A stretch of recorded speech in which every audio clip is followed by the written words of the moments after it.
Next, we are going to talk about like shared data extensions are nothing, but when we have multiple business units, so business unit is nothing but your sub account. So we have one parent account, and under parent account we have child account. So that is called a business unit. So if we have multiple business units and we want to share a data extensions among or between two different business units. So what we can do, we can put them in a shared space that is called shared data extensions. Let's talk about now the publication lists.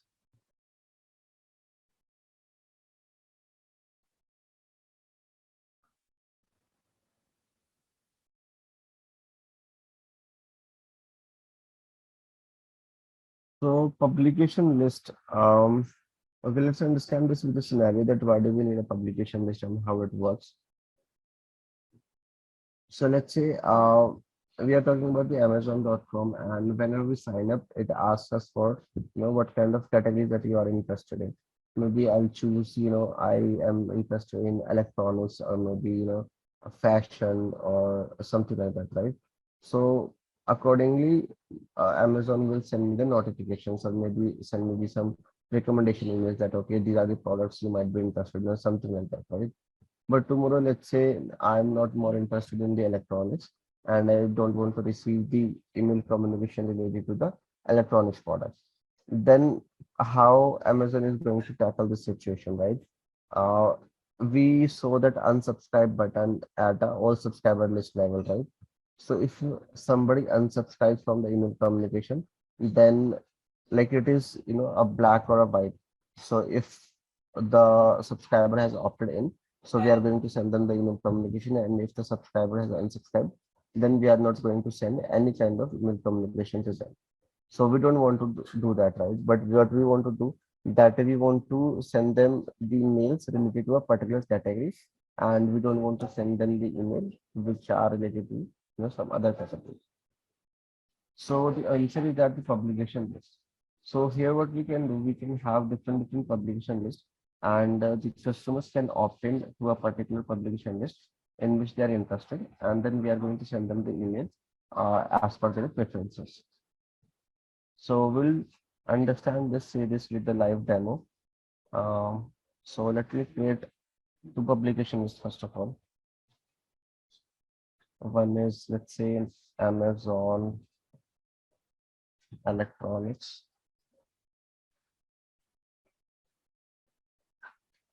Okay, and we will make it public. So by making it public, we are making sure that this is available on the preference center page. So in a while, I'm going to trigger some emails, then I'm going to show you what that is mean. And the another, let's say, Amazon fashion.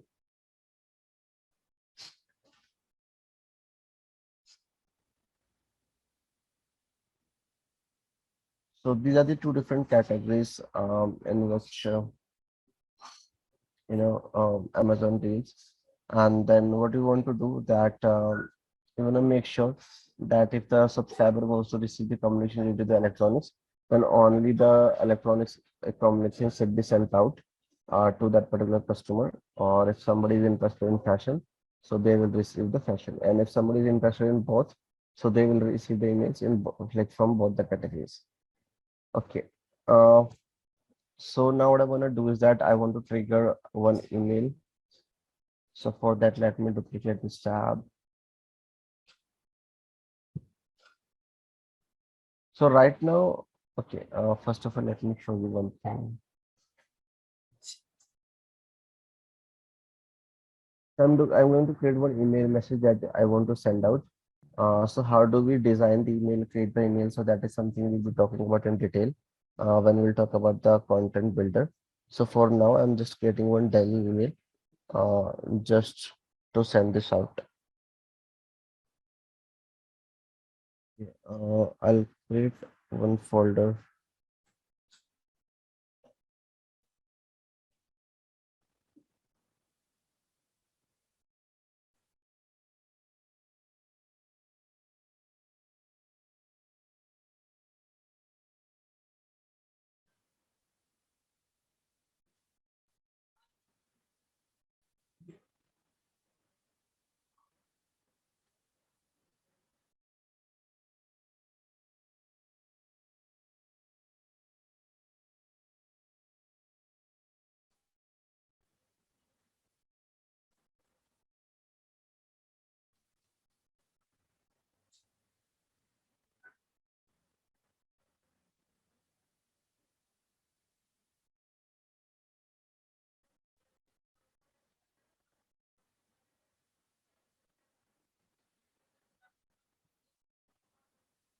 Okay, so we'll be talking about all these things in a while, whatever I'm doing over here.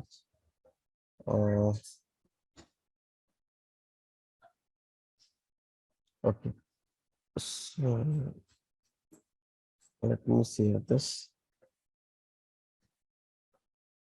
and then here we can click on the save and send button. So now we are going to send this email to all the subscribers or all the records that we have stored in our data extension. So this is called a guided send. So we have different ways to send the email. So the one that we are going to take a look at is called the guided send. So why it is called a guided send? Because it is going to walk us through the different steps that are required to send the email. So it is guiding us uh, to the different steps. So that is why it is called a guided send. So we'll click on the next button, and then it will ask us to choose the data extension, or we can choose either a list or a group or a data extension or a data filter wherever we have stored the target audience. So we saw that we can store the target audience in the list or maybe in the group or in the data extension. So for now, let's go ahead with the data extension.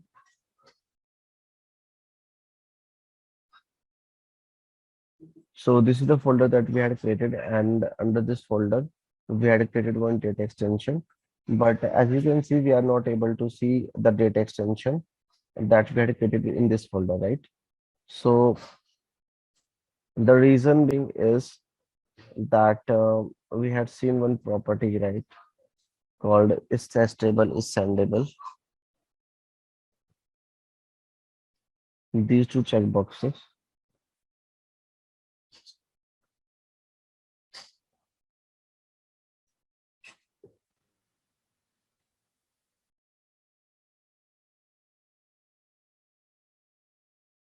So these two checkboxes is testable or like a use for sending, use for testing are not checked right.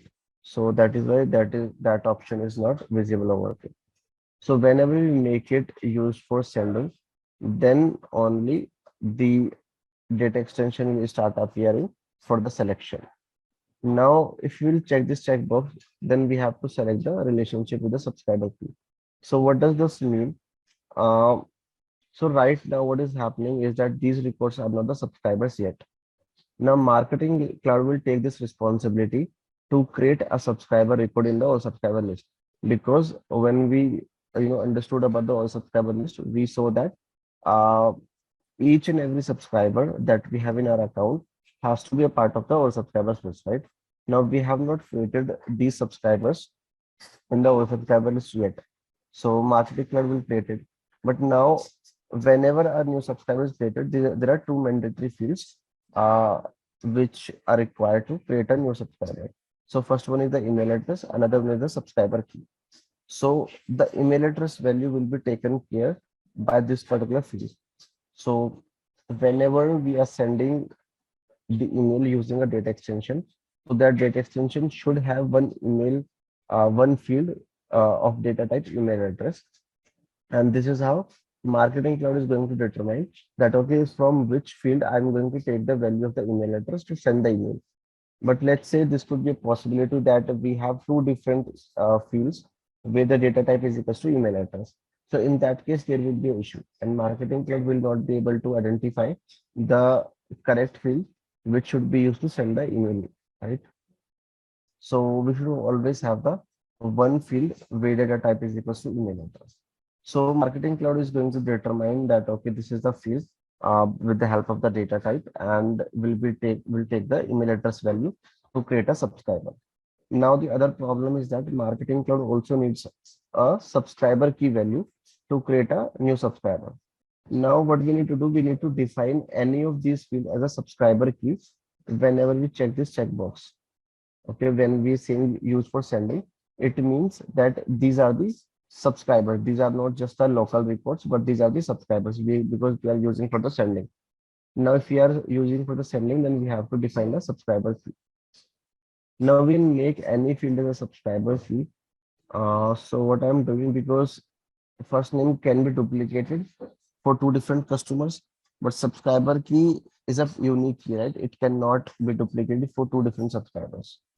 So what I'll do, I'll make the customer ID as a subscriber key because customer ID will always be a unique key. Okay, and I'll click on the save button now. So now what will happen in the backend? So the moment we will trigger the email, uh, three subscriber records will be created in the subscribers list, and which will have email address value, respectively, and they will have this customer ID values like B4003, and in the subscriber key value as these values. So let me show you. If you will go to all subscribers, let me copy this. So we will see whether the subscriber record is already created or not in this particular all subscribers list.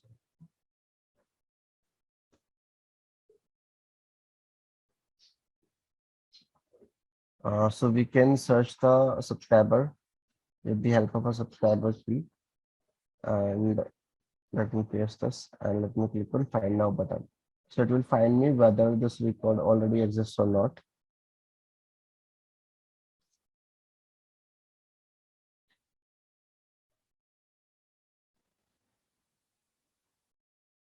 Okay, so we can see there is no subscriber by the subscriber key B4003.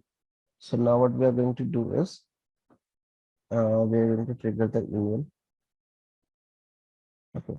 So the first thing that will happen whenever we send the email, so these records will be added to the all subscribers list if they do not exist, right? But if the record already exists, then another record will not be created, right? That record will be used for the email sender. So let me refresh this.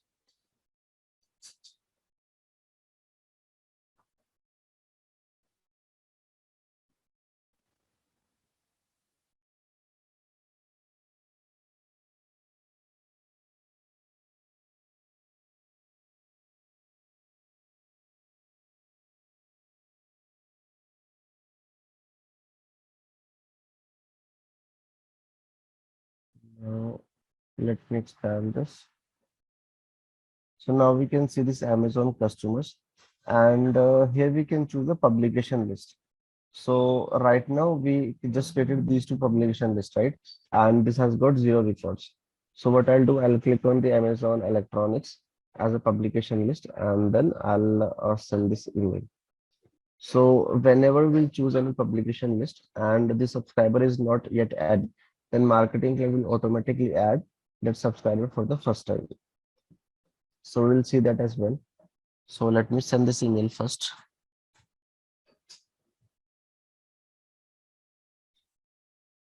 And we'll be talking about all these from names and everything, and all these settings as well.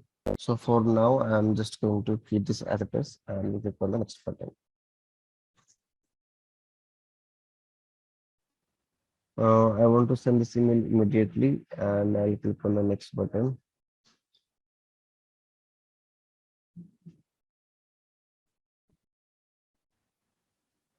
This information is correct. Let me click on send button.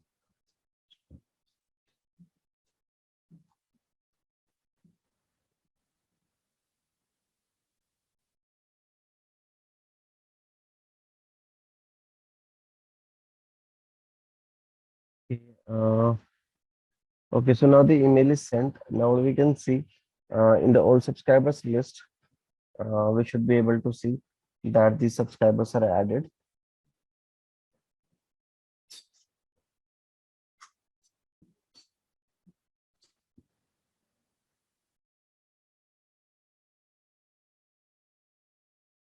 So in tracking tab, we can see like whether they are sent or not successfully. So we'll be talking about the tracking in detail as well.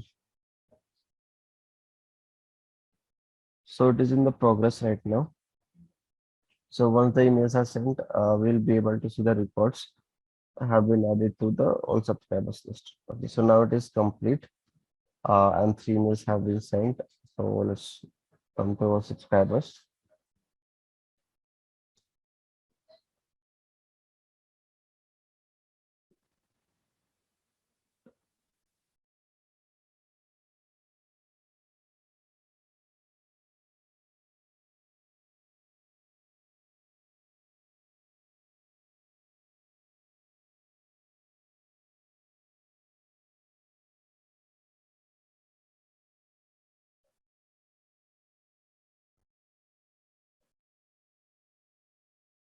Okay, so we can see one record has been added to a subscribers list. And this is the subscriber key that we had defined. So we had defined customer ID is a subscriber key, right? So that is why it took the value with customer ID and used as a subscriber key while creating the subscriber record.